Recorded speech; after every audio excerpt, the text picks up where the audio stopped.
अस्सलामुअलैकुम, welcome back. उम्मीद करता हूँ कि आप सब ठीक होंगे, अच्छे से होंगे। तो आज के इस वीडियो में हम एक और इम्पॉर्टेंट टॉपिक को पढ़ने जा रहे हैं, JKSSB finance account assistant exam के लिए। और ये टॉपिक क्या है? Matrices and determinants. Important topic है, इसको हम आज इस वीडियो में पढ़ने वाले हैं। और बेसिक से लेकर एडवांस तक हम इसमें सारे इंपॉर्टेंट कंसेप्ट, इंपॉर्टेंट टॉपिक्स को पढ़ने वाले हैं। तो आइए शुरू करते हैं आज की इस वीडियो को। तो सबसे पहले हम देखेंगे कि मैट्रिसेस क्या होती है, और पहले हम इसको पढ़ेंगे और उसके बाद हम आ जाएंगे डिटर्मिनेंट्स पर। तो देखो, सबसे पहले अगर हम बात करेंगे मैट्रिक्स की, मैट्रिक्स क्या होता है? मैट्रिसेस इसका प्लूरल होता है, एक होती है मैट्रिक्स। तो सिंपल अगर मैं आपको बताऊं कि मैट्रिक्स क्या होता है, तो सिंपली हम मैट्रिक्स कहते हैं कि जब हम किसी भी नंबर्स या एलिमेंट्स को रेक्टेंगुलर फॉर्म देते हैं। क्या देते हैं? रेक्टेंगुलर फॉर्म देते हैं। जब भी हम किसी नंबर्स को इस तरह से रेक्टेंगुलर फॉर्म में अरेंज करते हैं तो उस चीज़ का नाम है मैट्रिक्स। तो क्या होता है कि a matrix is an ordered rectangular array of numbers और फंक्शंस। तो ये जो यहाँ पे एलिमेंट्स होंगे, ये फंक्शंस भी हो सकती है, ये एलिमेंट्स भी हो सकती है, ये यहाँ पे कुछ भी हो सकता है। द नंबर्स और फंक्शंस, जो यहाँ पे नंबर्स या फंक्शंस होंगी उनको कहा जाता है एलिमेंट्स। क्या कहेंगे उनको? एलिमेंट्स कहेंगे। और एंट्रीज ऑफ द मैट्रिक्स, उनको हम एंट्रीज भी कह सकते हैं या उनको हम क्या कह सकते हैं? एलिमेंट्स भी कह सकते हैं। याद आ गया? तो समझ आ गया? तो समझ आया? तो यहाँ पर क्या होता है? रेक्टेंगुलर फॉर्मेशन में हम जब भी हम किसी नंबर्स या एलिमेंट्स को लिखते हैं तो उस चीज़ का नाम दिया जाता है मैट्रिक्स। अब इसमें क्या होता है, जब हम मैट्रिक्स को लिखते हैं, यहाँ पे जब हम किसी मैट्रिक्स को लिखते हैं, कैसे लिखेंगे? इस तरह से। फॉर एग्जांपल यहाँ पर हम लिखेंगे 1 2 3 4 5 एंड 6। ये हमारे पास अब आ गई एक मैट्रिक्स। ये जो मैट्रिक्स होती है, इसमें ये जो नंबर्स होंगे 1 2 3, ये किस में है? ये रो में है। और इसी तरह से 4 5 6 इस तरह से अगर लेंगे तो ये क्या होगी? इसकी सेकंड रो। ये है सेकंड रो और ये क्या है? First row. इसी तरह से अगर हम इस तरह से देखेंगे 1 एंड 4, ये होगा इसमें पहला कॉलम, C1 लिखेंगे। ये होगा इसमें दूसरा कॉलम, ठीक है। और ये क्या होगा? इसमें तीसरा कॉलम, C3 लेंगे। अब इसका क्या मतलब है कि जो हॉरिजॉन्टल में होता है ये रोज कहलाती है, और जो वर्टिकल में होती है इनको कहा जाता है कॉलम्स। यही यहाँ पर मैंने लिखा है कि the horizontal lines of elements are said to be constitute rows, ठीक है। इनको रोज कहा जाता है, और वो क्या है? जो वर्टिकल में है इनको कहा जाता है कॉलम्स। आई बात समझ में? तो ये सिंपल इसकी डेफिनेशन है कि मैट्रिक्स क्या है। तो मैट्रिक्स क्या है? एक अरेंजमेंट होता है जब हम नंबर्स या एलिमेंट्स को रेक्टेंगुलर फॉर्म देते हैं, और उसमें क्या होता है? जो वर्टिकल में आता है उसको कॉलम कहेंगे, जो रोज में आता है, जो हॉरिजॉन्टल में आता है उनको रोज कहेंगे। अब इसके बाद आता है ऑर्डर ऑफ मैट्रिक्स। इंपॉर्टेंट है, देखो ऑर्डर क्या होता है यही पे मैं यहाँ पे समझाता हूँ। यहाँ पर हमने एक मैट्रिक्स ली है, इसका हम नाम देंगे ए हमारे पास एक मैट्रिक्स है। अब ऑर्डर क्या होता है? ऑर्डर होता है सिंपली कि इसमें कितनी रोज है और इसमें कितने कॉलम्स है। यहाँ पर अगर हम देखेंगे, यहाँ पर रोज कितनी है? एक रो, दूसरा रो। तो यहाँ पर रोज कितने हैं? 2।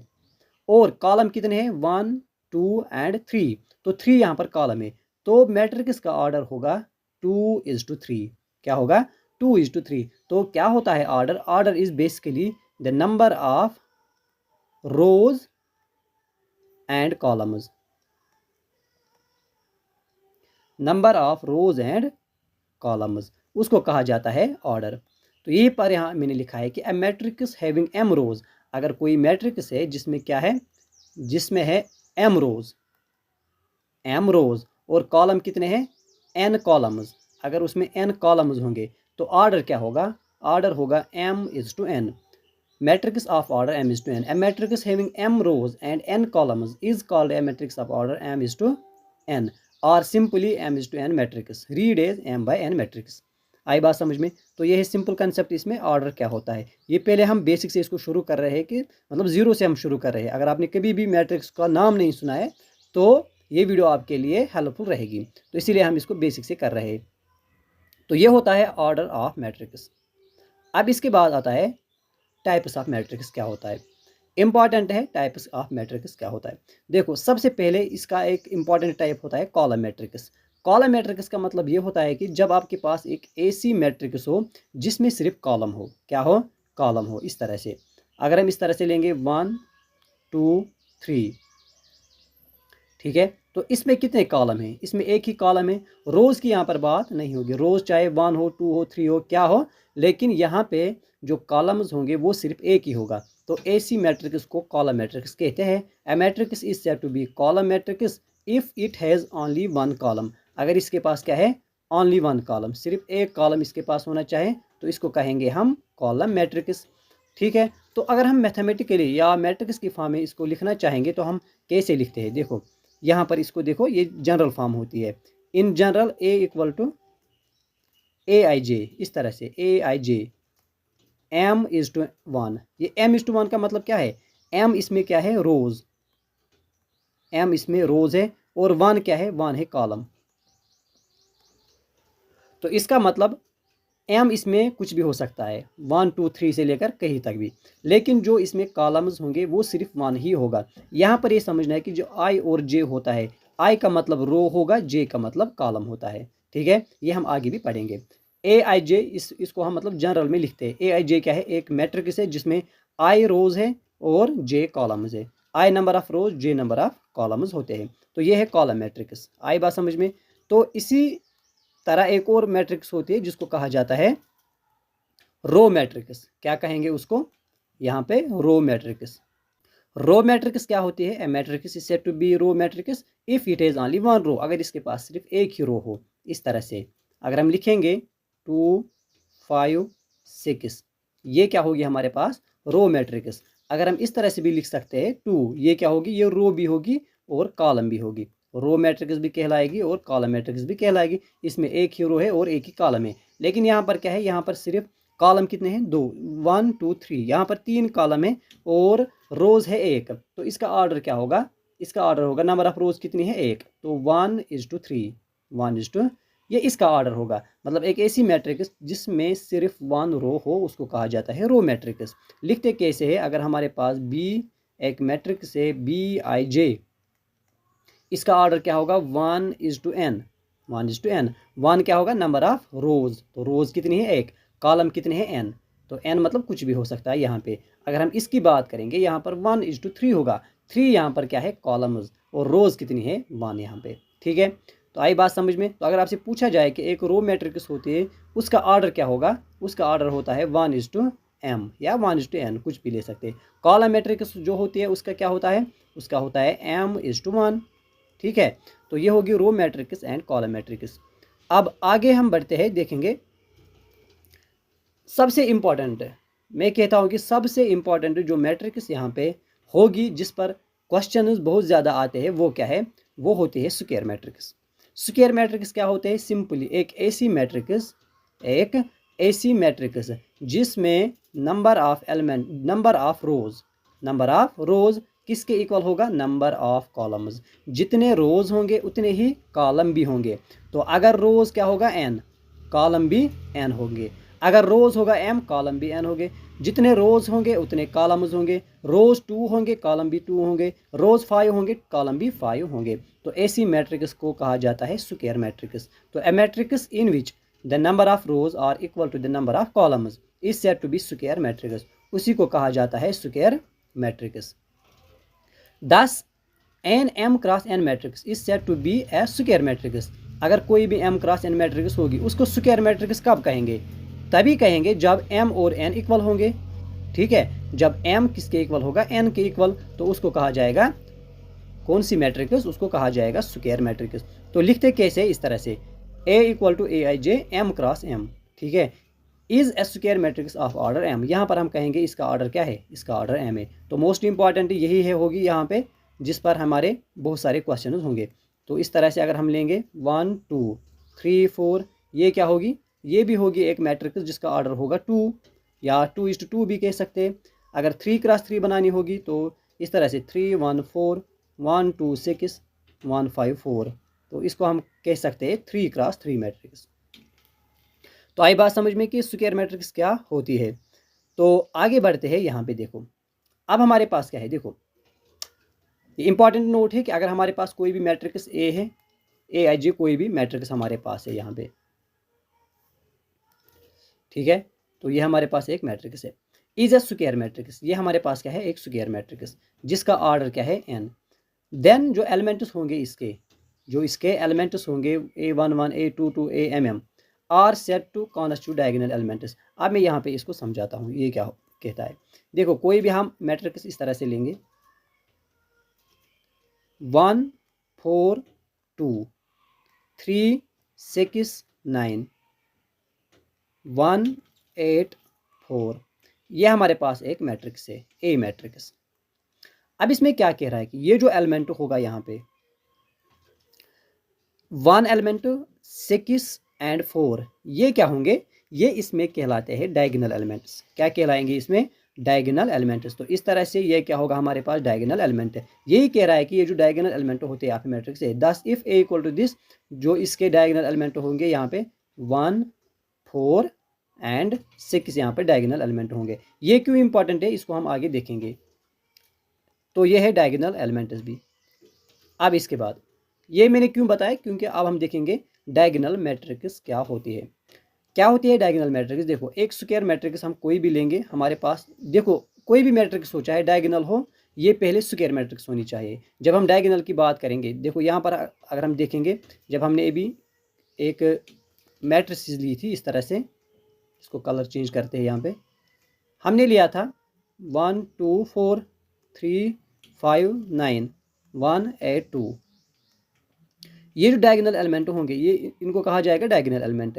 इनको क्यों कहा जाएगा, ये तब मतलब बनेंगे यहाँ पे डायगोनल जब ये स्क्वायर होनी चाहिए, जब मैट्रिक्स क्या होगी, स्क्वायर मैट्रिक्स, ठीक है। अगर ये स्क्वायर मैट्रिक्स ना हुई तो डायगोनल एलिमेंट भी नहीं होंगे। जैसे कि अगर मैं इस तरह से लूँ 2 4 6 1 8 9, ये क्या है, ये 2 क्रॉस 3 है, मतलब इसमें 2 रोज 3 कॉलम्स है। तो इसमें डायगोनल आप क्या लेंगे, यहाँ पर डायगोनल नहीं होगा। तो डायगोनल मैट्रिक्स के लिए पहले वो स्क्वायर मैट्रिक्स होनी चाहिए। तो अब देखो एक स्क्वायर मैट्रिक्स हम यहाँ पर लेंगे, कोई भी स्क्वायर मैट्रिक्स जिसका ऑर्डर होगा m is said to be diagonal matrix if all it is non diagonal elements are 0, that is a matrix B equal to m cross n is said to be diagonal if this equal to this. देखो क्या कह रहा है, simple language में मैं आपको बताता हूँ। अगर आपके पास कोई भी मैट्रिक्स है ए, इस तरह से याद रखना, यहाँ पे होगा फॉर एग्जांपल 2 0 0 1 5, यहाँ पर 0 5 0 2 0 0 4, तो ये हो गया हमारे पास डायगोनल मैट्रिक्स। तो डायगोनल मैट्रिक्स बेसिकली क्या होती है, एक ऐसी मैट्रिक्स जिसमें डायगोनल के अलावा, डायगोनल एलिमेंट के अलावा सारे एलिमेंट्स 0 होंगे। क्या होंगे, 0 होंगे। If diagonal matrix if all it is non diagonal elements are 0, diagonal के अलावा जो भी एलिमेंट होगा वो क्या होगा, वो होना चाहिए 0। जैसे कि अगर हम इस तरह से देखेंगे, यहाँ पर a 0 0 b, ये भी एक डायगोनल मैट्रिक्स होंगी, इसका ऑर्डर 2 होगा, लेकिन डायगोनल एलिमेंट क्या है, a एंड b, बाकी जो एलिमेंट्स है वो क्या है, वो 0 है। तो इसको कहा जाएगा डायगोनल मैट्रिक्स, ठीक है। लिखते कैसे, देखो b इक्वल टू कोई भी matrix b equal to B I J जिसका ऑर्डर होगा m, मतलब m cross m is matrix if B I J equal to 0 when i is not equal to j। अब इसको समझेंगे, देखो i is not equal to j का क्या मतलब है, i मतलब होता है रोज, रोज के एलिमेंट कॉलम के बराबर नहीं है। तो इसका मतलब देखो जब हम मैट्रिक्स लेते हैं, यहाँ पे समझाता हूँ, जब भी हम कोई मैट्रिक्स लेते हैं तो मैट्रिक्स हम जब लेते हैं इसमें कुछ इंपॉर्टेंट पॉइंट्स होते हैं जो हमें मालूम होने चाहिए। देखो इसको हम इस तरह से लेंगे A11, मतलब A11 का मतलब पहला रो पहला कॉलम, A12 का मतलब पहला रो दूसरा कॉलम, A13 पहला रो तीसरा कॉलम।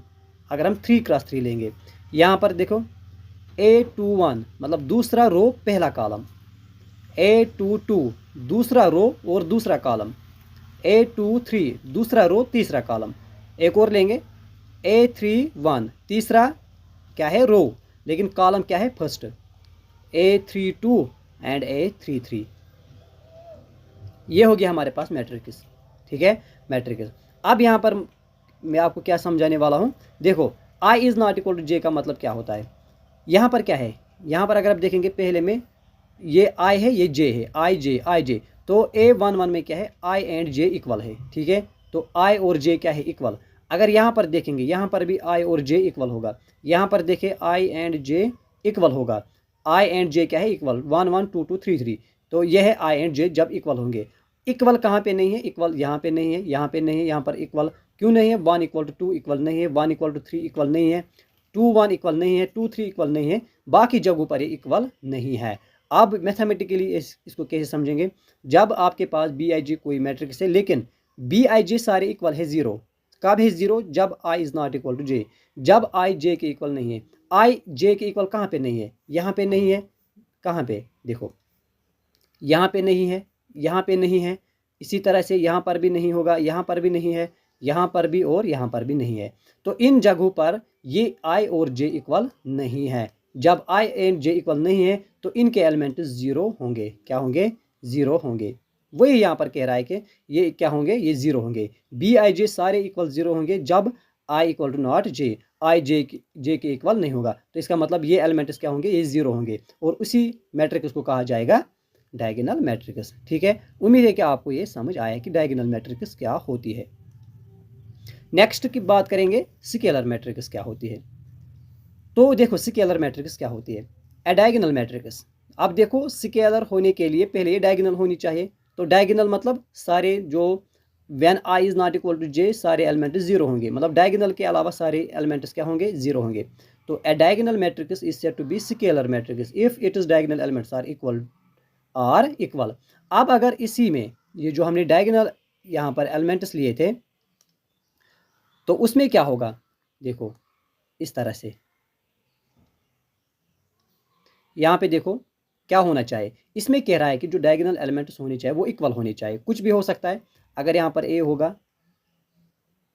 तो ज़ीरो, बाकी सारे ज़ीरो होंगे, ज़ीरो ए ज़ीरो, ज़ीरो ज़ीरो ए। तो ये क्या होगी हमारे पास, ये होगी हमारे पास स्केलर मैट्रिक्स। क्या होगी, स्केलर मैट्रिक्स। क्यों होगी स्केलर मैट्रिक्स, क्योंकि ये एक पहले ये डायगोनल है। क्यों है डायगोनल, क्योंकि जो डायगोनल के अलावा सारे एलिमेंट्स है वो जीरो है। दूसरी बात, जो डायगोनल एलिमेंट्स है वो क्या है, वो यहाँ पे इक्वल है। डायगोनल यहाँ पर ए, तो ये डायगोनल होगी। इसी तरह से हम ले सकते हैं 2 0 0 0 2 0 0 0 2, ये भी एक स्केलर मैट्रिक्स होगी। अगर 2 क्रॉस 2 लेंगे, 2 0 0 2, ये होगी 2 क्रॉस 2।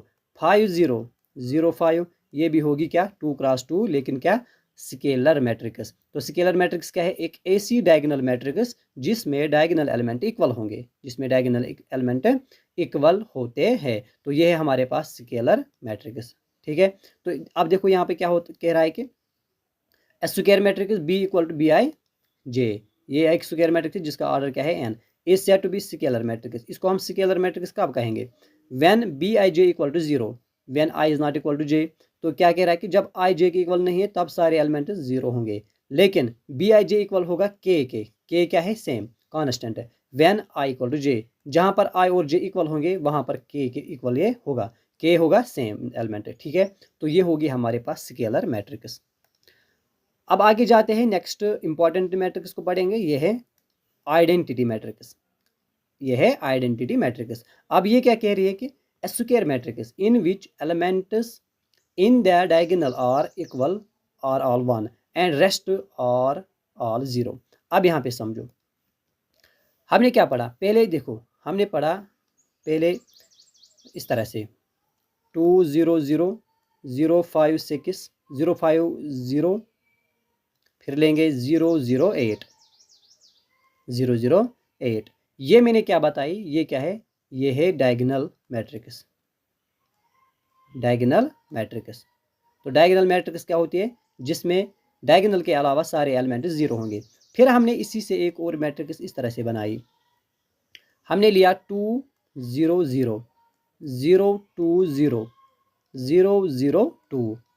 ये क्या है, ये एक डायगोनल मैट्रिक्स है, लेकिन इसमें क्या है, डायगोनल एलिमेंट इक्वल है, तो इसका नाम दिया स्केलर मैट्रिक्स। अब इसके बाद यहाँ पे अगर हम एक और इसी तरह से लेंगे, यहाँ पर लेंगे, अब हम लेंगे यहाँ पर 1 0 0 0 1 0 0 0 1। अब यहाँ पर क्या मैंने लिया है, मैंने ये एक स्केलर मैट्रिक्स भी है और ये एक डायगोनल मैट्रिक्स भी है। लेकिन इसमें क्या है, इसमें एक खास बात है कि इसके जो डायगोनल एलिमेंट्स है वो किसके इक्वल है, वो 1 के इक्वल है। और जब भी एक ऐसी डायगोनल मैट्रिक्स हम लेंगे जिसमें डायगोनल एलिमेंट सारे 1 के इक्वल होंगे, तो ऐसी मैट्रिक्स को कहा जाता है आइडेंटिटी मैट्रिक्स। क्या कहेंगे इसको, आइडेंटिटी मैट्रिक्स। आई बात समझ में। तो ये होगी हमारे पास आइडेंटिटी मैट्रिक्स। तो क्या कह रहा है कि देखो, a square matrix in which elements in the diagonal are all 1 and rest are all 0 is called identity matrix। तो उसी को कहा जाएगा आइडेंटिटी मैट्रिक्स। इन अदर वर्ड्स हम ऐसे भी कह सकते हैं कि अगर ए कोई भी मैट्रिक्स इस तरह से है जिसका ऑर्डर क्या है n, is an identity matrix if क्या होना चाहे, ए आई जे 1 के इक्वल होगा। कहाँ पे, जब आई और जे इक्वल होंगे, और ये बाकी 0 पर हो, 0 के इक्वल होगा जहाँ पे आई और जे इक्वल नहीं है। तो ये बात आपको समझ आएगी। तो नेक्स्ट की तरफ बढ़ते हैं, देखेंगे आगे कौन सी मैट्रिक्स होगी। आइडेंटिटी के बाद आती है एक और जीरो मैट्रिक्स। सिंपल है, जीरो मैट्रिक्स क्या होगी, एक ऐसी मैट्रिक्स जिसमें हर एलिमेंट 0 होगा। ठीक है, इस तरह से इसको कहेंगे जीरो मैट्रिक्स। आई बात समझ में। तो जीरो मैट्रिक्स सिंपल है जिसके सारे एलिमेंट्स क्या होंगे, 0। A matrix is said to be zero matrix, और इसको नल मैट्रिक्स भी कहते हैं। If all its elements are 0, सारे एलिमेंट्स क्या होने चाहिए, 0 के इक्वल। अब इसके बाद आता है ऑर्थोगोनल मैट्रिक्स। क्या आता है, ऑर्थोगोनल मैट्रिक्स। लेकिन इसको पढ़ने से पहले हमें इससे पहले पढ़ना है बेसिकली ट्रांसपोज क्या होता है। तो पहले हम उसी चीज़ को पढ़ेंगे, फिर हमें ये समझ में आएगा।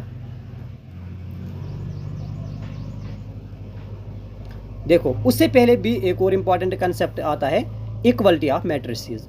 मतलब दो मैट्रिसेस कब इक्वल होंगी, दो मैट्रिसेस कब इक्वल होंगी। अगर हमारे पास कोई भी दो मैट्रिसेस है, वो उनको हम कब कहेंगे कि ये इक्वल है।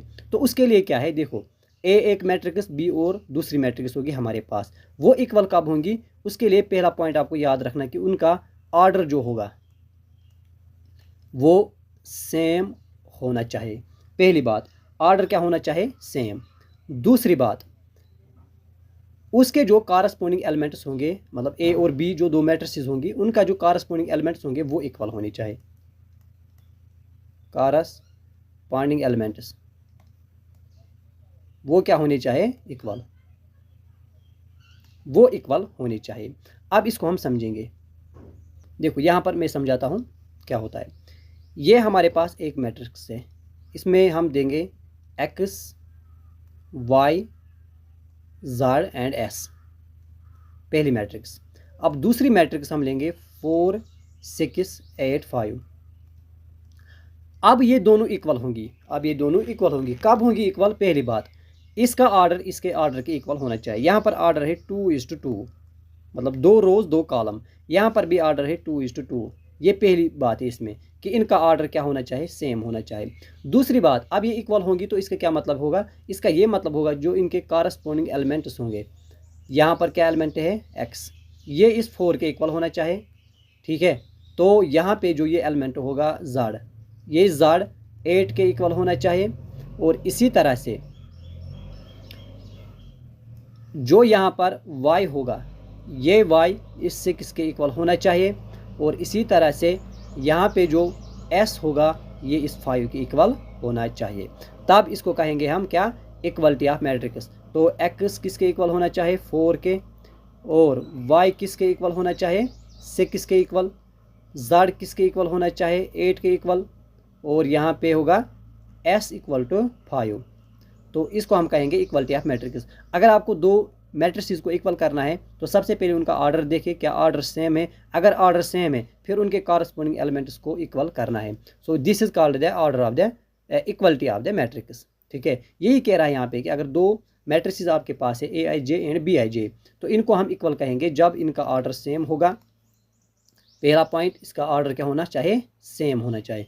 दूसरा, ईच एलिमेंट ऑफ ए, जो भी एलिमेंट ए में होगा, ईच एलिमेंट वो किसके इक्वल होना चाहिए, कारस्पॉन्डिंग एलिमेंट ऑफ बी, बी के कॉरस्पॉन्डिंग एलिमेंट के।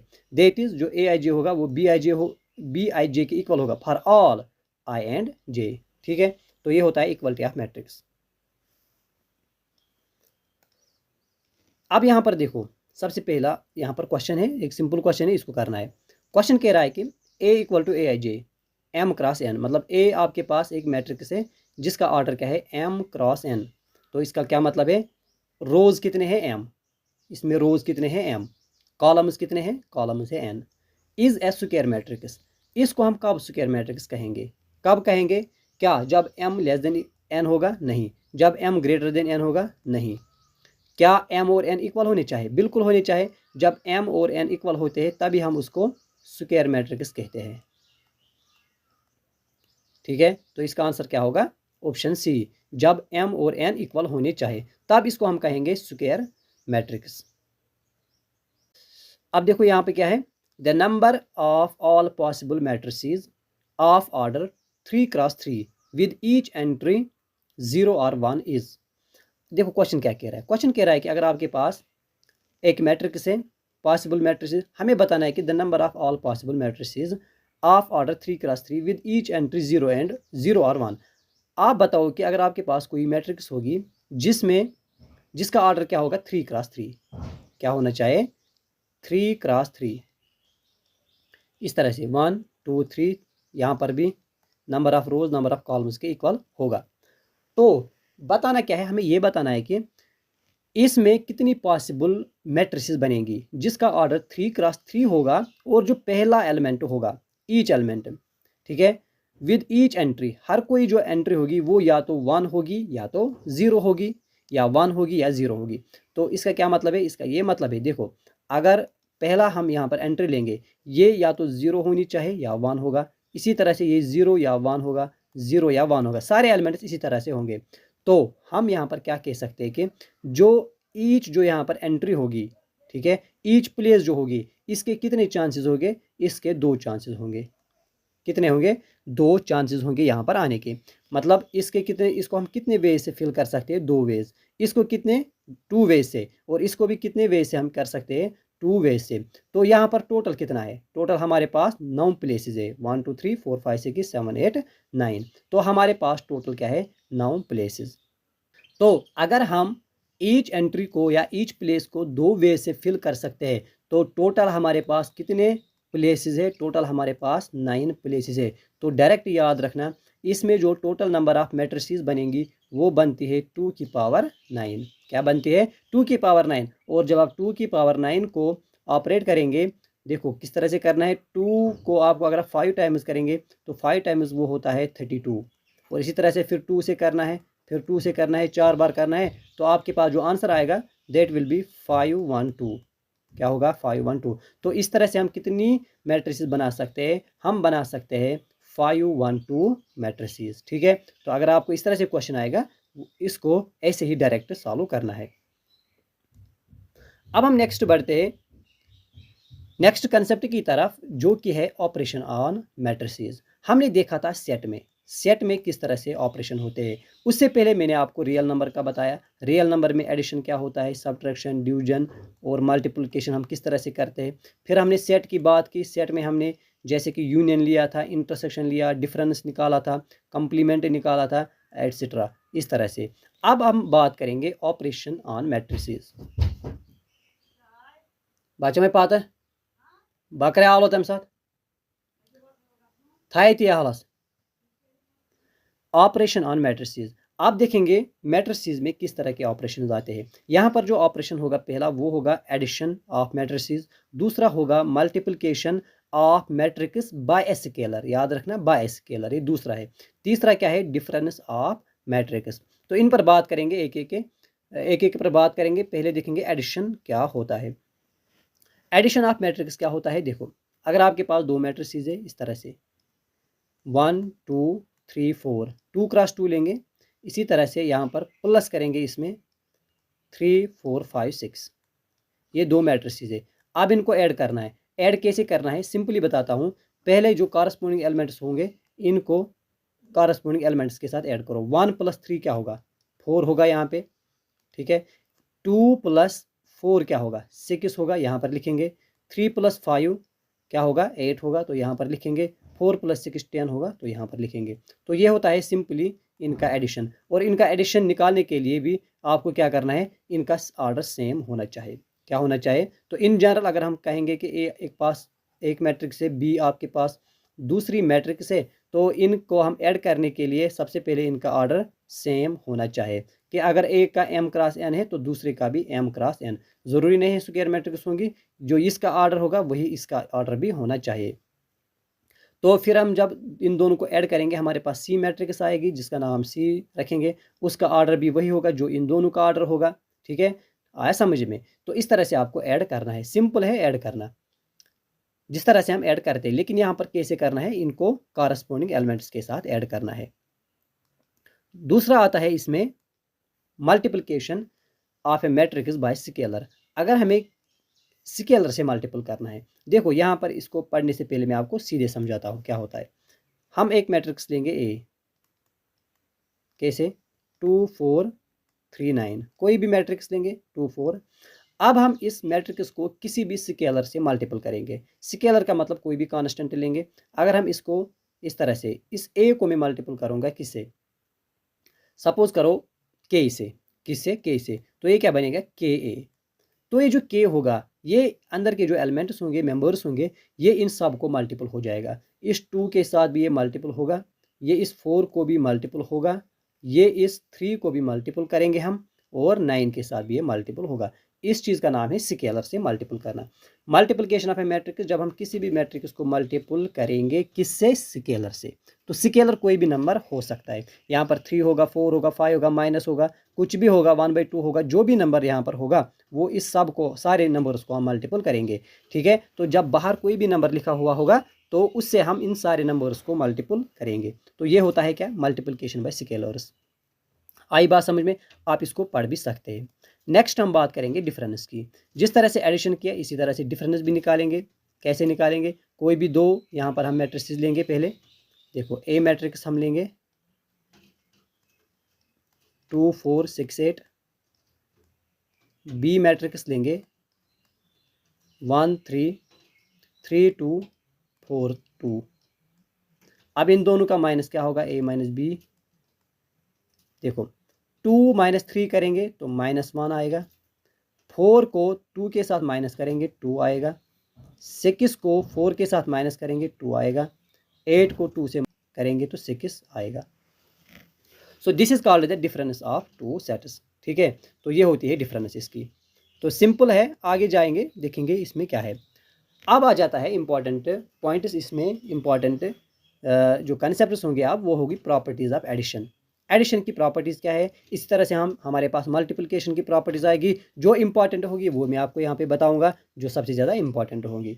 तो यहाँ पर सबसे पहले बताता हूँ कि ये जो इंपॉर्टेंट इनमें से होगी वो होगी existence of additive identity and existence of inverse. ये दोनों इंपॉर्टेंट है, और इसमें हम कम्यूटेटिव भी पढ़ेंगे, एसोसिएटिव। बहुत सिंपल है, सिर्फ आपको ध्यान रखना है, तो इधर की तरफ देखना है, बस आपका ये क्लियर हो जाएगा। तो सबसे पहले हम बात करेंगे कम्यूटेटिव लॉ की।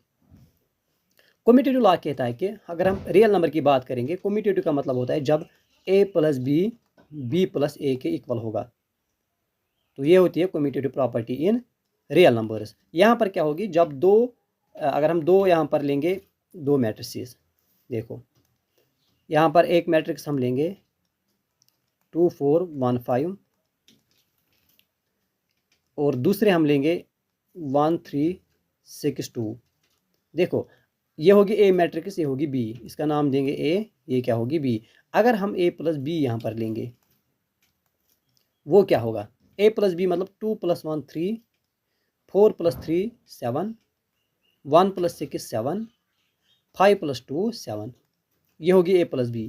अगर हम b + a निकालेंगे वो क्या निकलेगा, b + a मतलब पहले हम इसको लिखेंगे फिर इसमें इसको लिखेंगे 1 + 2 3, 3 + 4 7, 6 + 1 7, 2 + 5 7। तो ये भी क्या आ गया, यही मैट्रिक्स। तो हम क्या कहते हैं, a + b = b + a। तो इस तरह से हम कहेंगे कि जो मैट्रिक्स एडिशन होता है वो कम्यूटेटिव होता है। ठीक है, मैट्रिक्स एडिशन क्या होगा, कम्यूटेटिव। ये बात याद रखना। तो एडिशन होता है कम्यूटेटिव। दूसरा हम बात करेंगे एसोसिएटिव की। एसोसिएटिव क्या होता है, इसमें हम 3 लेते हैं। क्या लेते हैं? 3 मैट्रिसेस इस तरह से, ए फिर उसको ऐड करेंगे बी प्लस सी से, वो क्या होगा, वो बराबर होगा ए प्लस बी, इनको ब्रैकेट में रखेंगे, प्लस सी के इक्वल। ठीक है, तो ये होता है इसमें एसोसिएटिव प्रॉपर्टी। देखो 3, अगर आपके पास 3 होगी, 3 मैट्रिसेस होंगी, पहले आप 2 को निकालेंगे, बी प्लस सी को निकालेंगे, उसको ऐड करेंगे ए से, वो किसके इक्वल होगा? अगर आप ए को पहले बी से करेंगे, जो वहाँ पे रिजल्ट होगा उसको फिर सी से करेंगे, वही रिजल्ट यहाँ पर भी आएगा। तो ये होती है क्या? Associative law. आइडेंटिटी का मतलब क्या होता है? देखो आइडेंटिटी हम कहते हैं कि जब 2 मैट्रिसेस को आप ऐड करेंगे, ठीक है, जब आप 2 मैट्रिसेस को ऐड करेंगे तो वहाँ पे जो आंसर होगा वो क्या होगा? वो वही मैट्रिक्स होगा जो पहली होगी। सिंपल समझाता हूँ, देखो अगर हम इस तरह से लेते हैं, अगर हम 2 को ऐड करेंगे 0, क्या आएगा? 2 ही आएगा। -5 को ऐड करो 0, तो क्या आएगा? -5। तो हम क्या कहते हैं, इस 0 के ऐड करने से, 0 के ऐड करने से इस मैट्रिक्स या इस नंबर पर कोई भी फर्क नहीं पड़ती है। ठीक है, तो ऐसे नंबर को हम कहते हैं आइडेंटिटी। क्या कहेंगे? आइडेंटिटी। तो एडिशन में क्या होती है? एडिशन में 0 आइडेंटिटी होती है। तो 0 को कहा जाता है एडिटिव आइडेंटिटी। लेकिन ये मैं रियल नंबर की बात करता हूँ। ठीक है, तो ये रियल नंबर की बात करता हूँ। लेकिन अगर हम यहाँ पर मैट्रिक्स में देखेंगे तो मैट्रिक्स में क्या होगा? मैट्रिक्स में होगा जब हम किसी भी मैट्रिक्स को ऐड करते हैं 0 मैट्रिक्स। क्या करते हैं? 0 मैट्रिक्स। ठीक है, तो वो 0 मैट्रिक्स उस मैट्रिक्स के लिए आइडेंटिटी होती है। तो सिंपल याद रखना, जो 0 मैट्रिक्स होती है वो एडिशन में क्या होगी? वो एडिशन में आइडेंटिटी मैट्रिक्स कहलाती है। क्या होगी? एडिशन में वो कौन सी मैट्रिक्स होगी? वो एडिशन में आइडेंटिटी मैट्रिक्स होती है। कौन सी? 0 0 0 0, या इस तरह से 2x2, या अगर 3x3 लेंगे, 3 ऑर्डर की मैट्रिक्स आइडेंटिटी, तो वो इस तरह से होगी। तो इनको कहा जाएगा आइडेंटिटी मैट्रिक्स। क्या कहेंगे? आइडेंटिटी मैट्रिक्स, याद रखना। आई बात समझ में? अब तीसरा क्या था इसमें? तीसरा इसमें है existence of additive inverse. Inverse क्या होता है? अब देखो इनवर्स क्या होगा, यहीं पे समझाता हूं इनवर्स क्या होगा। तो इनवर्स क्या होगा? इनवर्स बेसिकली होगा जब आप 2 मैट्रिसेस को ऐड करेंगे। ठीक है, तो 2 मैट्रिसेस को आपको ऐड करना है। अगर ऐड करने पर आइडेंटिटी मैट्रिक्स आ गई, क्या आ गई? Identity matrix. आइडेंटिटी मैट्रिक्स बोले तो 0x0 मैट्रिक्स, मतलब 0 मैट्रिक्स आएगी। इस तरह से जो इनका ऑर्डर होगा वही इसका भी होगा। तो जब आप 2 मैट्रिसेस को ऐड करेंगे, ऐड करने पर आपके पास आ गई आइडेंटिटी मैट्रिक्स, तो ये जो 2 मैट्रिसेस फिर होंगी, इनको हम कहते हैं इनवर्स ऑफ ईच अदर। क्या कहेंगे? Inverse of each other. Inverse of each other, ये एक दूसरे के इनवर्स कहलाएंगे। ठीक है, यहाँ तक तो क्या होता है? आइडेंटिटी समझ में आ गई। आइडेंटिटी मतलब 0 मैट्रिक्स। इनवर्स का मतलब होगा जब 2 मैट्रिसेस को आप ऐड करेंगे, आंसर आपके पास आइडेंटिटी आएगा, तो उन 2 को हम आपस में इनवर्स कहेंगे। क्या कहेंगे? Inverse matrices to each other. ये होता है इनवर्स। तो these were the some important properties of matrix addition.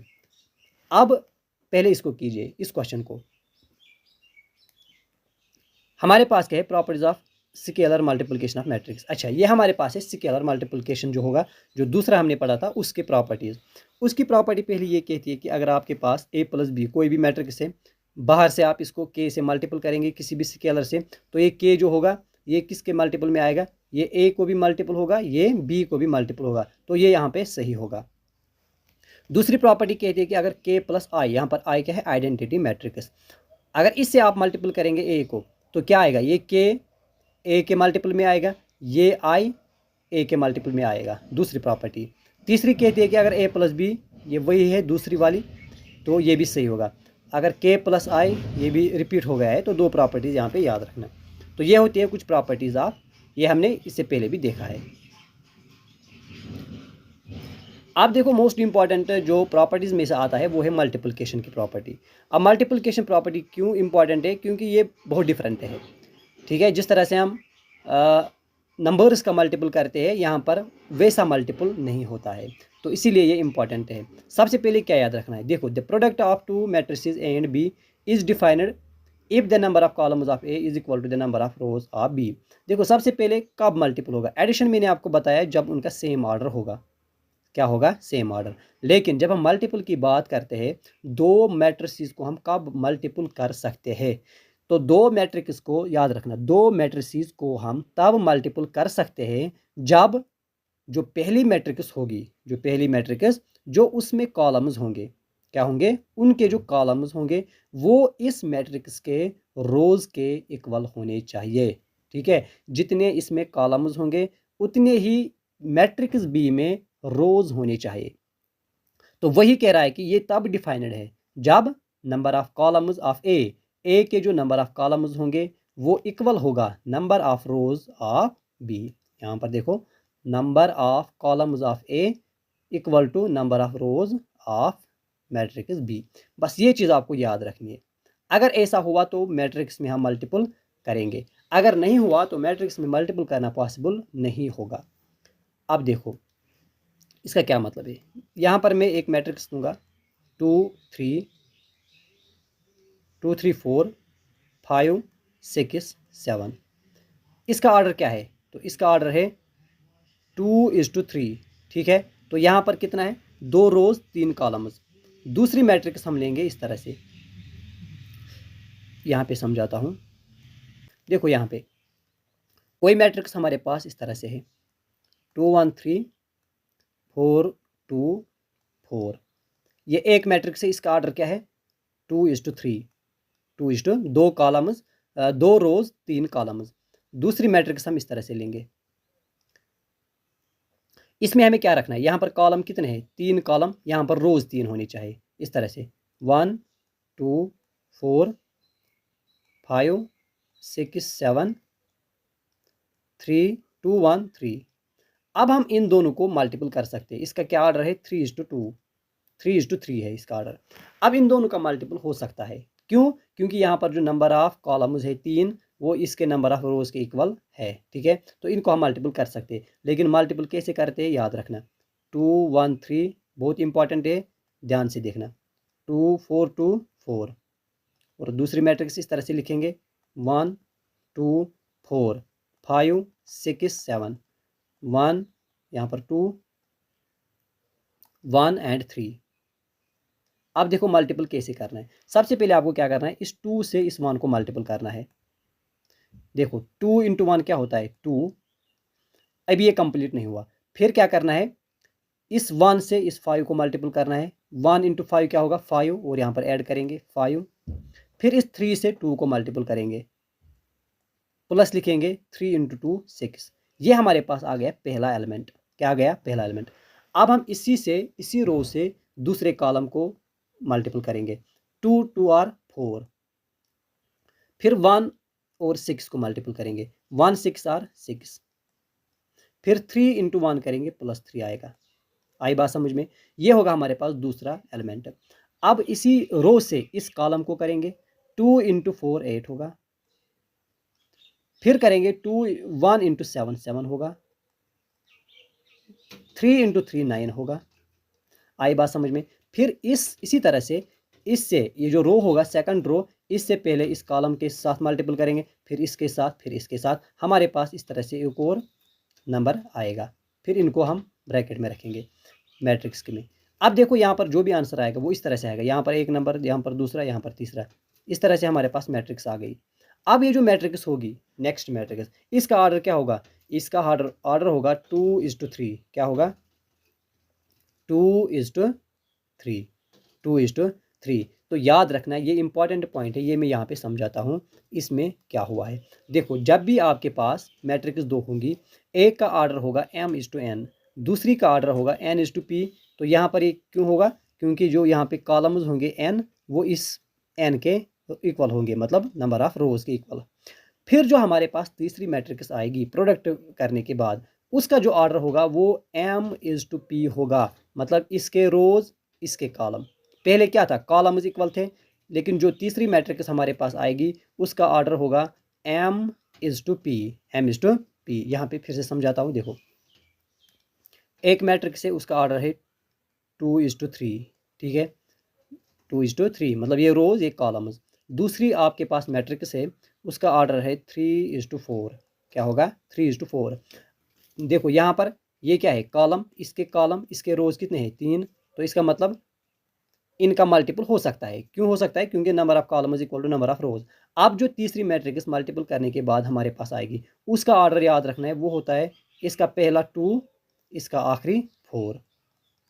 इस पर एक इंपॉर्टेंट क्वेश्चन आ सकता है, ठीक है। तो इसका ऑर्डर क्या होगा 2:4, याद रखना। यह है इसमें मल्टीप्लिकेशन। आई बात समझ में। ये यहाँ पर मैंने लिखा है कि अगर ए कोई भी मैट्रिक्स है जिसका ऑर्डर m क्रॉस n है, दूसरी matrix b n cross p के साथ ऑर्डर है, जो ए बी होगा मल्टीपल होगा, उसका क्या ऑर्डर होगा m इंटू पी होगा। नंबर ऑफ रोज उसमें m होंगे, नंबर ऑफ कॉलम्स उसमें p होंगे। आई बात समझ में। तो इंपॉर्टेंट कंसेप्ट है, इसको अच्छे तरीके से यहाँ पे देखना।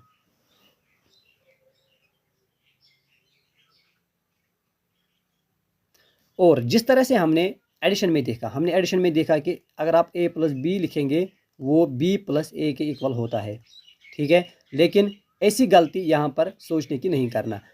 किसमें, मल्टीप्लिकेशन कम्यूटेटिव नहीं होता है, ठीक है। Non commutativity of multiplication matrices. तो अगर आपके पास दो मैट्रिसेस है ए एंड बी, अगर आप ए बी लिखेंगे वो बी ए के इक्वल नहीं होगा, इन जनरल कहता हूँ, ठीक है। अब कुछ केस में होगी, ठीक है, जब वो केस होगा तब बताता हूँ। लेकिन जनरल में अगर आपके पास आएगा कि क्या मैट्रिक्स मल्टीप्लिकेशन कम्यूटेटिव होता है कि नहीं, तो आपका आंसर होगा नहीं होता है, बिल्कुल भी नहीं होता है।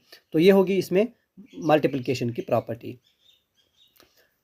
अब देखो यहाँ पर zero matrix is a product of two non zero matrices. देखो हमने अभी तक आपने ये सुना होगा कि अगर आप दो नंबर्स को मल्टीपल करेंगे, किसी भी दो मतलब नॉन जीरो एलिमेंट्स होने चाहिए, जीरो नहीं होना चाहिए।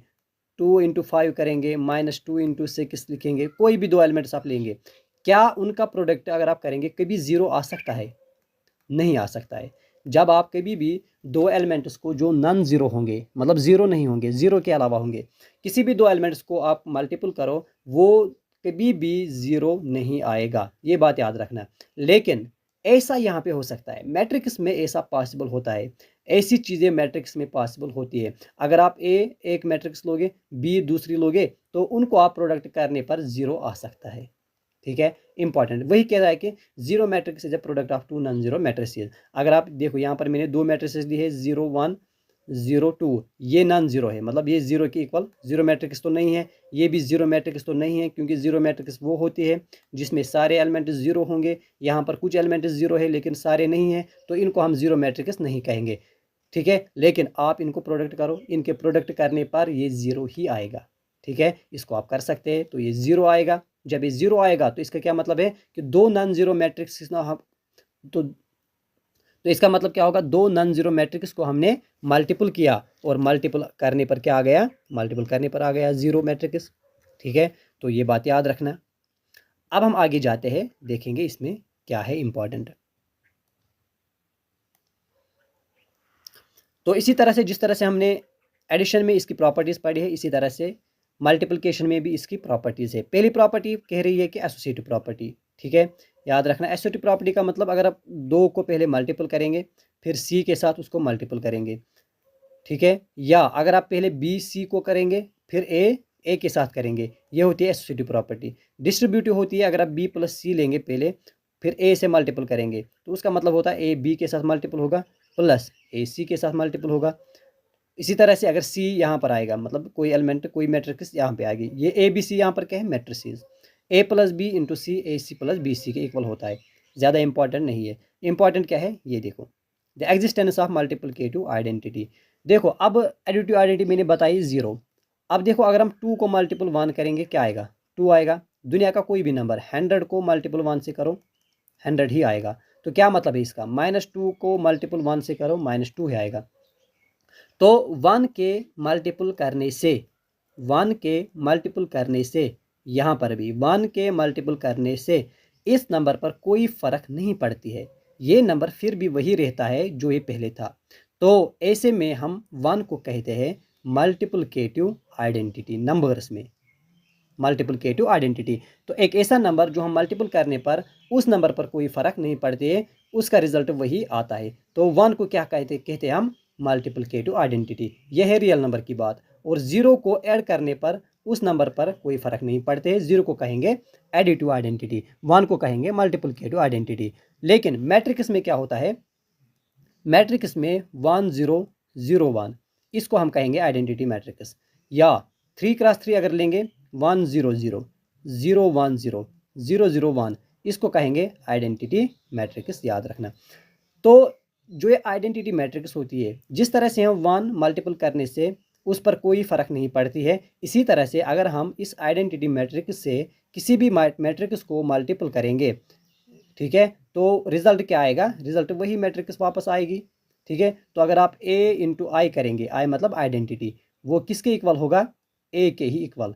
या अगर आप i इंटू ए लिखेंगे, वो क्या होगा? वो भी a ही होगा। तो इसको कहा जाता है प्रॉपर्टीज़ में, इसमें इसको कहा जाता है मल्टीप्लिकेटिव आइडेंटिटी। याद रखना कौन होती है? 1 0 0 1 या 1 0 0 0 1 0 0 0 1 आइडेंटिटी मैट्रिक्स, जो हमने पहले भी डिस्कस किया है आइडेंटिटी मैट्रिक्स क्या होती है।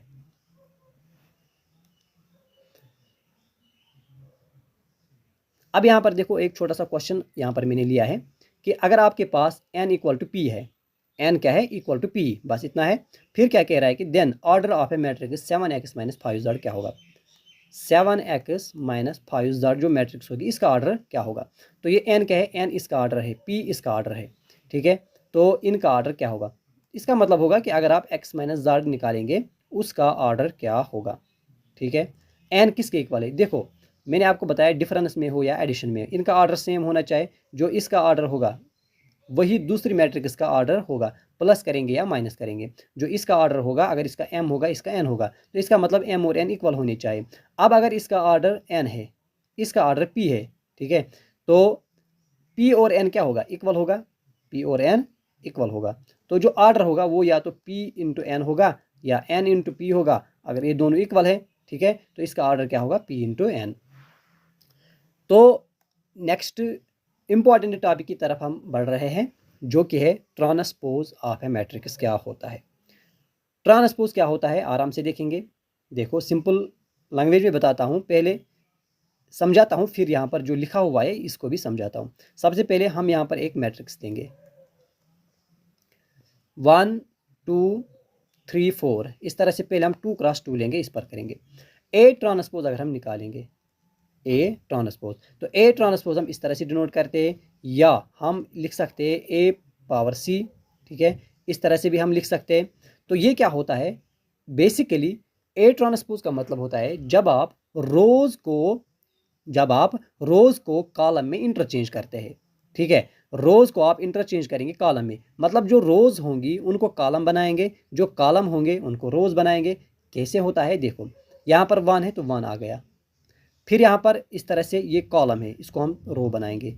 1 3 कॉलम था, हमने 1 3 को रो बनाया। 2 3 कॉलम है, 2 3 को रो बनाएंगे। तो ये होगा इसका ट्रांसपोज। तो ट्रांसपोज क्या होता है? Interchanging of rose and columns. ठीक है, किसी भी मैट्रिक्स के अगर आप इंटरचेंज करोगे उसके रोज और कॉलम को, आपके पास ट्रांसपोज आएगा। इसी तरह से 3x3 मैट्रिक्स लेंगे, 1 4 6 2 1 3 1 8 9। अब इसका ट्रांसपोज क्या होगा? डिनोट इस तरह से करते हैं। तो क्या होगा ट्रांसपोज? इस कॉलम को रो बनाएंगे, 1 2 1 आ गया। इस रो कॉलम को रो बना के हमारे पास 4 1 8 आ गया। इस कॉलम को बनाए 6 3 9 आ गया। तो ये हमारे पास क्या है?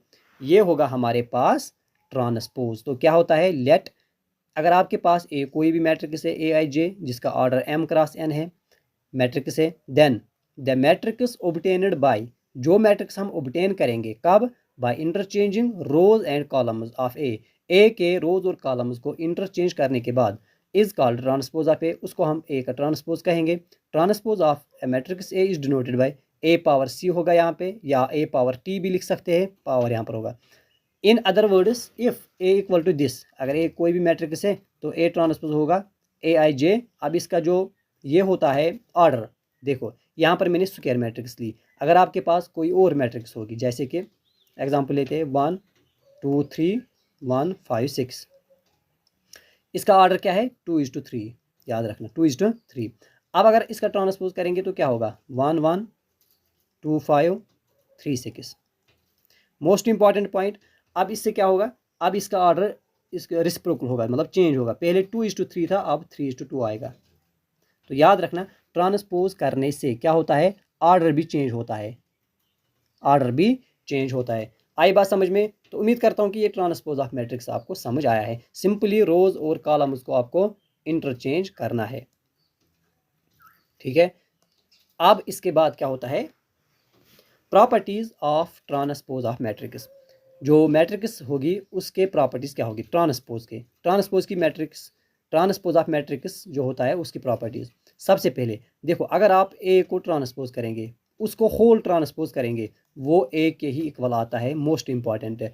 अगर आपको याद होगा सेट में हमने इसी तरह से एक प्रॉपर्टी पढ़ी थी कि ए कंप्लीमेंट होल कंप्लीमेंट, वहाँ पे इसी तरह से हम लिखते थे, लेकिन कंप्लीमेंट, ए कंप्लीमेंट होल कंप्लीमेंट भी एक ही इक्वल होता है, ये होता है सेट में। लेकिन यहाँ पर क्या है, A transpose whole transpose A के ही इक्वल होता है। यार वही बात है, अगर आप ए को पहले ट्रांसपोज करेंगे फिर से वापस से ट्रांसपोज करोगे तो वो ए के ही इक्वल आएगा। दूसरी क्या है कि अगर आप के से पहले उसको मल्टीपल करेंगे, कोई भी मैट्रिक्स से के से मल्टीपल करेंगे स्केलर से, उससे उस पर कोई फ़र्क नहीं पड़ेगी। फिर आप उसका ट्रांसपोज करेंगे, उसका मतलब के को ट्रांसपोज नहीं होगा, के बाहर ही रहेगा, उससे कोई फ़र्क नहीं पड़ेगी। ट्रांसपोज सिर्फ मैट्रिक्स का होता है। अगर आप A plus B whole transpose करेंगे तो वो A transpose plus B transpose के इक्वल होता है। या अगर आप मल्टीपल में, ये इंपॉर्टेंट है, अगर आप मल्टीपल में उसका ट्रांसपोज करेंगे इस तरह से ए बी होल ट्रांसपोज, ये इक्वल होता है बी ट्रांसपोज ए ट्रांसपोज। यहाँ पर जो टी होगा ये इसके पावर में आएगा। तो ये इंपॉर्टेंट है, इसको भी याद रखना। और इसी तरह से हमने सेट में भी इस तरह की एक प्रॉपर्टी पढ़ी थी कि अगर ए बी होल कंप्लीमेंट होगा तो वह बराबर होता है, पहले बी आता है बी कंप्लीमेंट, फिर ए कंप्लीमेंट आएगा। तो ये हमने सेट में पढ़ा था। थोड़ा सा कनेक्शन अगर जब हम बनाते हैं तो चीज़ें हमारे लिए आसान हो जाती है। तो ये है प्रॉपर्टीज़, इंपॉर्टेंट प्रॉपर्टीज़ है। इनमें से सबसे ज़्यादा इंपॉर्टेंट फोर्थ वाली प्रॉपर्टी है और फर्स्ट वाली प्रॉपर्टी, इनको अच्छे तरीके से याद रखना।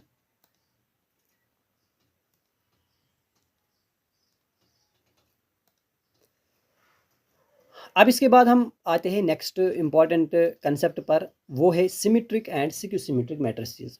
सिमेट्रिक मैट्रिसेस क्या होगा या मैट्रिक्स क्या होगा, और सिक्यू सिमेट्रिक मैट्रिक्स क्या होगा। पहले बात करेंगे सिमेट्रिक मैट्रिक्स की।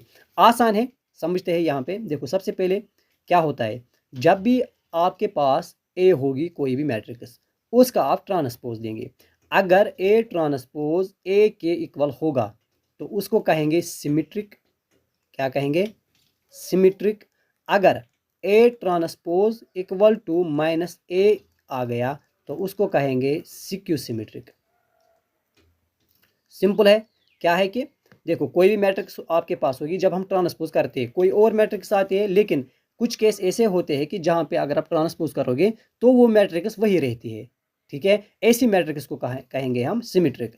दूसरी में वही मैट्रिक्स रहती है लेकिन उसमें माइनस आ जाता है, ए ही वापस आती है लेकिन माइनस के साथ, तो उसको कहेंगे सिक्यू सिमेट्रिक मैट्रिक्स। अब समझने के लिए इसको लेते हैं यहाँ पे इस मैट्रिक्स को।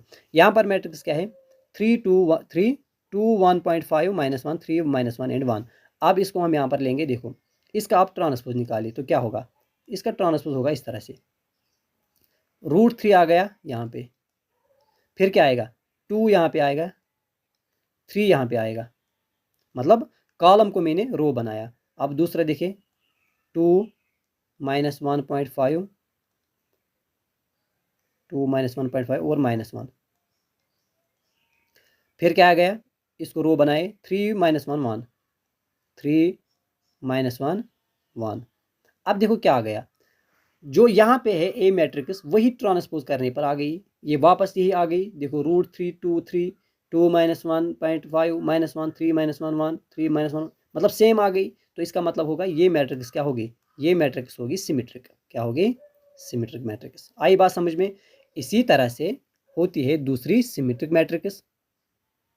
अब सिमेट्रिक मैट्रिक्स क्या होती है, सिमेट्रिक मैट्रिक्स में होता है, इसमें -a के इक्वल होगा। क्या होगा, मतलब ए ट्रांसपोज -a के इक्वल होगा, ठीक है, -a के इक्वल होगा। अब इसमें क्या होता है, देखो सिक्यू सिमेट्रिक में होता है स्क्वायर मैट्रिक्स मतलब सबसे ज़रूरी बात यहाँ पर स्क्वायर मैट्रिक्स होनी चाहिए। Square matrix A equal to aij is said to be skew symmetric matrix if a complement equal to a transpose equal to -a, that is aij equal to -aij for all possible values of this means that all the diagonal elements of skew symmetric matrix are 0। देखो जब भी आप skew symmetric matrix लेंगे आप ये तब बना सकते हैं जब आपके पास जो डायगोनल एलिमेंट होंगे वो 0 होने चाहिए। तो कैसे लिखेंगे, देखो अगर आपके पास कोई भी इस तरह से हम मैट्रिक्स लेंगे, पहले 0, यहाँ पर -1 -2 लेंगे, यहाँ पर लिखेंगे 1, फिर लिखेंगे 0, फिर लिखेंगे -4, यहाँ पर होगा 2 लेंगे यहाँ पे, और यहाँ पर 4 लेंगे, यहाँ पर 0 लेंगे। अब इसका आप ट्रांसपोज कीजिए, इसका ट्रांसपोज क्या होगा, इसका ट्रांसपोज होगा इस तरह से, पहले 0 आएगा, ठीक है, फिर यहाँ पर -1, यहाँ पर -2 आएगा, ठीक है, मतलब या हम इस तरह से भी रो को मैंने कॉलम बनाया, एक ही बात है। अब दूसरा रो लेंगे 1 0 -4, इसको लेंगे 1 0 -4। अब फिर क्या होगा, फिर तीसरा होगा, तीसरा रो 2 4 0 2 4 एंड 0। अब यहाँ से हम क्या करेंगे, अगर हम माइनस कॉमन निकालेंगे तो क्या होगा, माइनस कॉमन निकालने पर 0 तो 0 ही रहेगा, ये प्लस होगा ये माइनस आएगा, ये भी +2 -2 बनेगा, ये -1 तो +1 होगा, ये 0 आएगा, +4 -4 बनेगा, और यहाँ पर क्या होगा, ये भी प्लस आएगा, ये भी प्लस आएगा 4, यहाँ पर 0 आएगा। तो इसका क्या मतलब है, ये माइनस टाइम्स यही मैट्रिक्स वापस आ गई। तो ऐसी मैट्रिक्स को कहा जाता है स्क्यू सिमेट्रिक मैट्रिक्स। और इसमें खास बात यह है कि इसके डायगोनल एलिमेंट क्या होंगे, 0 होंगे, ये इसमें इंपॉर्टेंट है। डायगोनल एलिमेंट हमेशा इसमें 0 होते हैं, सिमेट्रिक में ऐसा ज़रूरी नहीं है। आई बात समझ में। तो ये छोटा सा कंसेप्ट है सिमेट्रिक स्क्यू सिमेट्रिक में, तो ये भी याद रखना। तो आप देखो यहाँ पे, अच्छा इसको पढ़ने से पहले मैंने आपको ट्रांसपोज के बाद बताया था कि हम इसमें वो जो 1-2 टाइप्स मैंने वहीं पे रखे थे उनको पढ़ेंगे। तो ऑर्थोगोनल मैट्रिक्स अब हम पढ़ने वाले हैं, ये क्या होती है, ये इसी ट्रांसपोज के बेसिस पर है।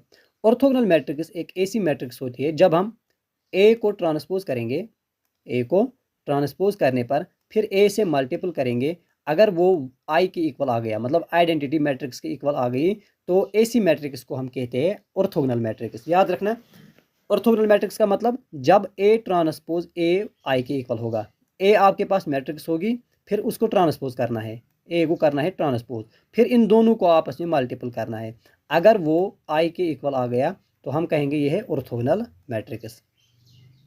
इसमें दूसरी बात ये होती है कि इसमें अगर आप ए इन्वर्स निकालेंगे वो भी ए ट्रांसपोज के इक्वल ही होता है। तीसरी बात, अगर आप इसको डिटर्मिनेंट निकालेंगे, जो हम अगले सेशन में या अगले वीडियो में जब हम डिटर्मिनेंट पढ़ेंगे वहाँ पे समझाऊंगा, तो वो अगर प्लस माइनस के इक्वल आ गया तो हम कहेंगे ये ऑर्थोगोनल मैट्रिक्स है।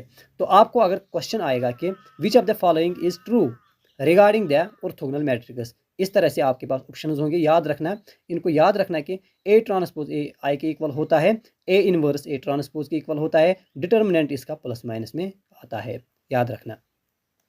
इसी तरह से आइडेम्पोटेंट मैट्रिक्स भी होती है।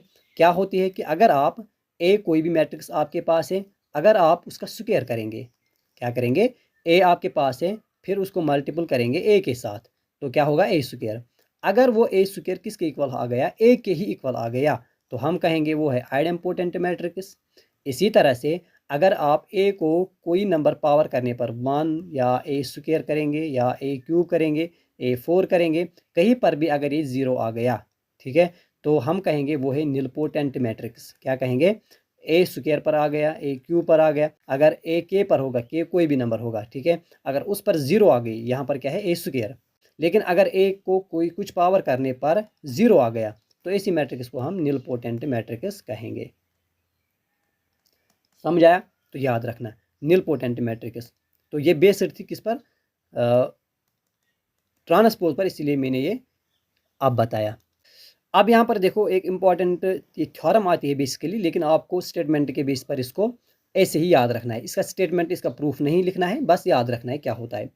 अगर आपके पास for any square matrix A, कोई भी स्क्वायर मैट्रिक्स ए होगी आपके पास, स्क्वायर मैट्रिक्स होनी चाहिए विद रियल नंबर एंट्रीज, ठीक है, और उसमें जो नंबर्स होंगे वो रियल होने चाहिए। याद रखना ए प्लस ए ट्रांसपोज या ए माइनस ए ट्रांसपोज, ये दो चीज़ें, क्या क्या, A plus A transpose, A plus A transpose, ये हमेशा सिमेट्रिक होता है, क्या होता है, सिमेट्रिक होता है। लेकिन ए माइनस ए ट्रांसपोज ये हमेशा सिक्यू सिमेट्रिक होगा।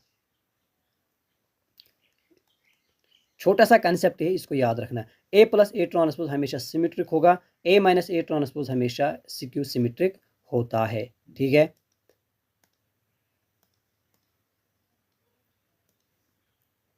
अब यहां पर बताओ, ये छोटा सा क्वेश्चन है, if A and B are symmetric matrices, अगर ए और बी क्या है, symmetric matrices of same order, then A B minus B A क्या होगा, A B minus B A क्या होगा।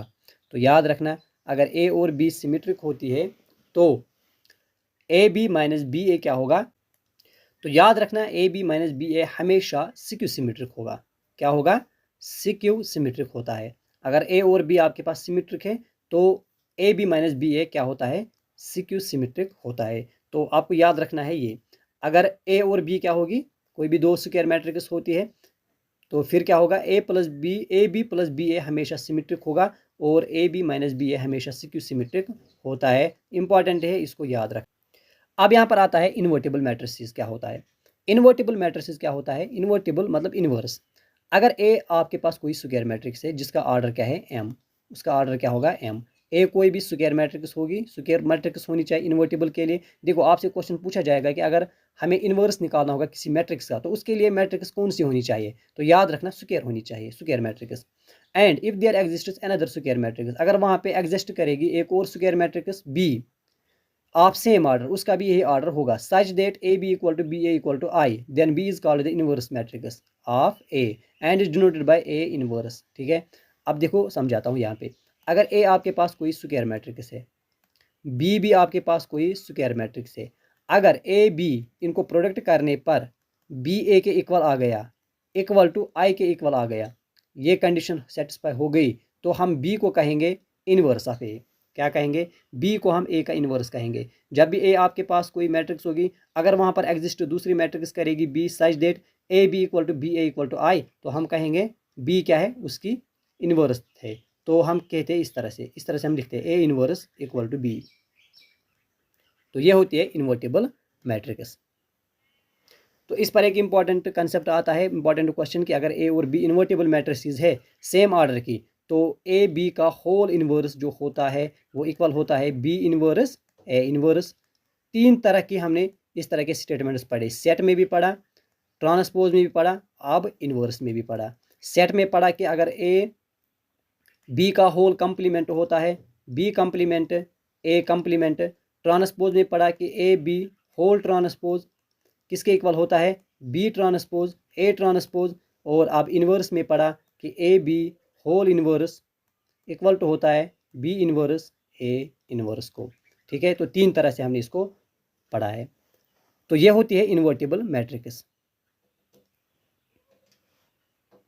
अब यहाँ पर देखो क्वेश्चन कि matrix A and B will be inverse of each other, कब होती है इन्वर्स ऑफ ईच अदर, मैंने बताया जब A B equal to B A equal to I, कहाँ पे है, यहाँ पे। ए बी में कह रहा था कि A B equal to B A equal to I, तो इसको हम कहेंगे इन्वर्स मैट्रिसेस, आया समझ। अब नेक्स्ट देखो, अगर आपके पास A and B are N cross N matrices, मतलब दोनों का ऑर्डर सेम होगा, such that A B equal to B A and A square equal to I, then which is true, इनमें से कौन सा ट्रू होगा। ए बी किसके इक्वल है, बी ए के इक्वल, ठीक है, एंड ए स्क्वायर किसके इक्वल है, आई के इक्वल। तो इसमें से क्या सही होगा, क्या इसमें से सही होगा। देखो अगर हम इस तरह से निकालेंगे ए प्लस बी होल स्क्वायर, ये क्या होता है, ए का स्क्वायर प्लस फिर आता है बी का स्क्वायर, फिर आता है ए बी, फिर आता है बी ए।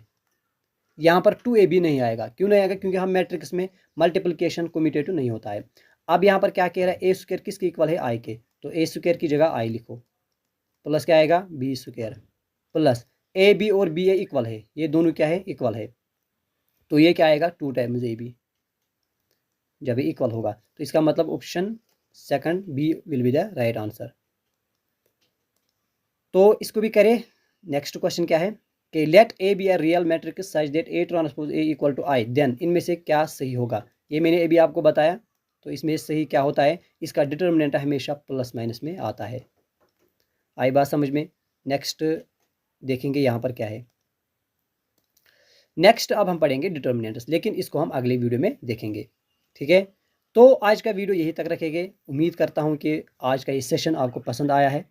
तो अच्छे तरीके से मैंने कोशिश की है अपनी तरफ से इसको पूरा पढ़ाने की, जिस तरह से भी हो सके उस तरह से मैंने आपको ये पढ़ाया है, सिखाया है। तो अब हम इसमें कुछ क्वेश्चंस भी करेंगे, उनकी प्रैक्टिस करेंगे, high level questions, basic questions भी लाएंगे। लेकिन आज का ये सेशन हम यहीं तक रखेंगे। तो उम्मीद करता हूँ कि आज का ये सेशन आपको अच्छे तरीके से समझ में आया है। तो अगर समझ आया है तो एक कमेंट और लाइक ज़रूर कर देना है। तो thank you for watching this video.